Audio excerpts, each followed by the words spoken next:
கும்பகோணம் அருகே கடையில் பணிபுரியும் பெண் கூட்டு பாலியல் வன்கொடுமை செய்யப்பட்ட விவகாரத்தில் இபிஎஸ் கண்டனம் தெரிவித்திருக்கிறார். இதையடுத்து அதிமுக தரப்பிலிருந்து போராட்டம் நடத்தப்படும் எனவும் அவர் தரப்பிலிருந்து தெரிவிக்கப்பட்டிருக்கிறது. கூடுதல் விவரங்களோடு செய்தியாளர் ராஜேஷ் இணைப்பில் இருக்கிறார். ராஜேஷ், அதிமுக எப்போது போராட்டத்தில் ஈடுபடவிருக்கிறார்கள்? இபிஎஸ் இது தொடர்பாக தன்னுடைய கண்டன பதிவில் என்னென்ன விஷயங்களை தெரிவிச்சிருக்கார்? வணக்கம். அதிமுக சார்பில் அறிக்கை ஒன்று வெளியிடப்பட்டிருக்கிறது. அதில் தமிழகத்தில் தினசரி அதிகரித்து வரக்கூடிய பாலியல் வன்கொடுமைகளை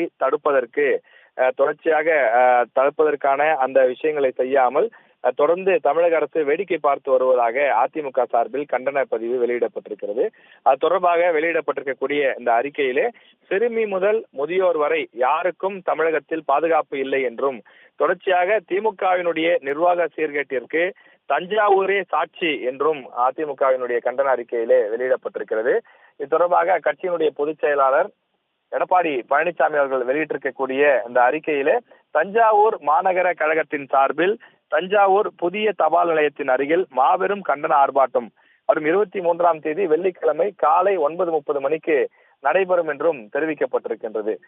தஞ்சாவூர் மாவட்டம் கும்பகோணம் அருகே திருவிடைமருதூர் பகுதியில் பாலியல் வன்கொடுமைக்கு உள்ளான பெண்ணுக்கு உரிய நீதி கிடைக்கவும், பாலியல் குற்றவாளிகளுக்கு அதிகபட்ச தண்டனை கிடைத்திடவும் தமிழகம் முழுவதும் அதிகரித்து வரக்கூடிய பாலியல் வன்கொடுமைகளை தடுக்க தவறி இருக்கக்கூடிய தமிழக அரசினுடைய இந்த விஷயங்களை கண்டித்தும் அதிமுக சார்பில் இந்த போராட்டம் நடத்தப்படுவதாக அறிவிப்பிலே தெரிவிக்கப்பட்டிருக்கிறது.